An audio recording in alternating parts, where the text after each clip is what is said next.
David the Cobalt Fairy. Starship Captain David, handsome and crisp in his cobalt blue uniform, stood with his wife Kelvin in a fragrant field of French lavender. Kelvin, a vision in a glittery lavender microdress, leaned against him. "Darling," she purred, "I need a holiday. Please, can we go to the fairy world?" David sighed. Not really, my love. You know what happens," Kelvin pouted. "Oh, please, I love it there." David looked at her pleading eyes and relented. "It's all right for you, my darling. You don't get transformed into a girl. But, all right." Kelvin squealed with delight and waved a graceful hand. The air before them shimmered and tore open, revealing a swirling, sparkling portal of pure lavender light. "I'm so happy," she sang, taking David's hand and leading him towards the magical doorway. As they stepped through, the scent of 1,000 unknown flowers filled the air of a lush, fairy kingdom. Instantly, a poof of lavender fog enveloped Kelvin. When it cleared, she was a beautiful lavender fairy with long blonde hair and an elegant sheer lavender dress. David braced himself as a deep blue fog rolled over him. The magic was always slower for a male. His uniform dissolved into shimmering dust, leaving him standing for a moment in only a pair of black shorts. A strange tingling started in his toes and swept up his body. He felt himself shrinking, his broad shoulders narrowing, and his powerful muscles softening into a more delicate, slender frame. It was a dizzying, disorienting sensation, as if he were melting and reforming all at once. The tingling concentrated on his chest. He watched in astonishment as his flat, masculine chest began to swell outwards, forming two large, perfectly round breasts. The new weight felt strange, and as they settled, a delicate, lacy cobalt bra shimmered into existence to support them. His hips flared outwards next, creating an hourglass figure. The magic reshaped his black shorts, the fabric turning a vibrant cobalt blue and shrinking into a pair of frilly, feminine panties that hugged his new curves perfectly. Elegant blue heels materialized on his feet, lifting him up and forcing his posture into a graceful arch. At the same time, shimmering blue fishnet tights snaked up his legs, which were now long, toned, and shapely. He wobbled for a moment, unused to the height. A sharp pressure grew between his shoulder blades, and then, with a soft whoosh, two magnificent cobalt blue fairy wings erupted from his back. They were shaped like a butterfly's, intricate and vast, and they trembled as he gave them a tentative, experimental flutter. The final touches came in a rush.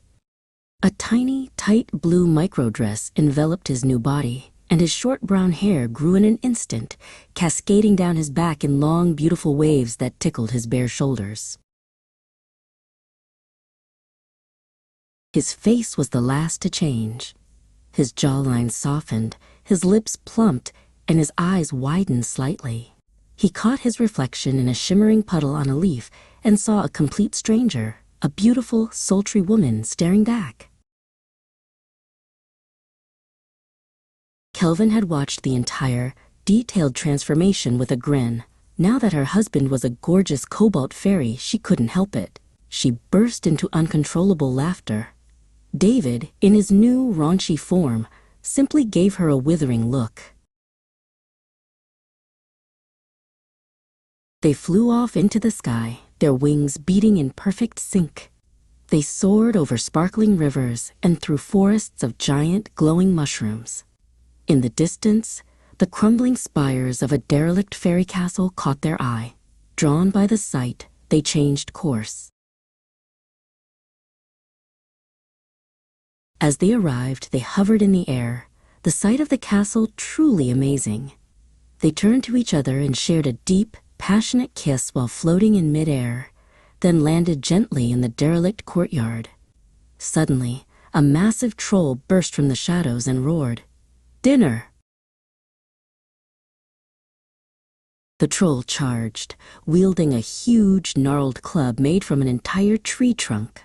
It swung the weapon with incredible force, smashing the ancient flagstones where the two fairies had been floating just moments before. "I'll take the lead," David shouted, his voice now a melodic soprano. Without hesitation, she drew her wand and cast a powerful stream of cobalt blue magic that slammed into the troll's chest. The beast roared in pain and anger, staggering back but not falling. Kelvin flew to the side, unleashing a flurry of lavender spells that exploded around the beast in shimmering clouds. But the troll was cunning. It raised its massive club like a shield, and the magical bolts harmlessly dissipated against the ancient wood. Enraged, the troll swung its club in a terrifyingly wide arc. David and Kelvin shot upwards, narrowly avoiding the blow. The club connected with a thick stone pillar, shattering it into 1,000 pieces and showering the courtyard with heavy debris. "Force won't work. We have to be smarter," David called out. She dove towards the ground, pointing her wand not at the troll, but at the flagstones in its path. A wide patch of slick, shimmering cobalt blue ice instantly covered the ground. The troll, charging forward again, didn't see the trap. Its huge feet hit the ice and flew out from under it.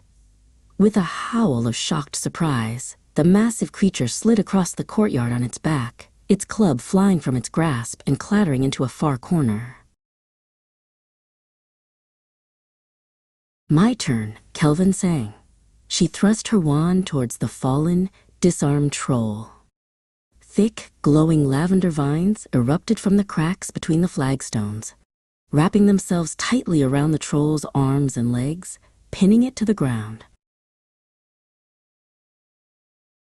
The troll roared in fury, straining against the magical vines, but they held firm. Seeing their chance, David flew high into the air above the trapped beast, her body beginning to glow as she gathered her power for a final strike. "Now, Kelvin," David shouted. She unleashed a brilliant beam of concentrated cobalt energy from above. At the same moment, Kelvin poured her own lavender magic into the vines, causing them to glow intensely and tighten their grip. The combined magical assault was too much. With a final, deafening roar that faded into a sigh, the troll dissolved into a harmless, beautiful shower of sparkling dust and wildflowers. Exhausted but victorious, David and Kelvin landed and fell into a triumphant embrace.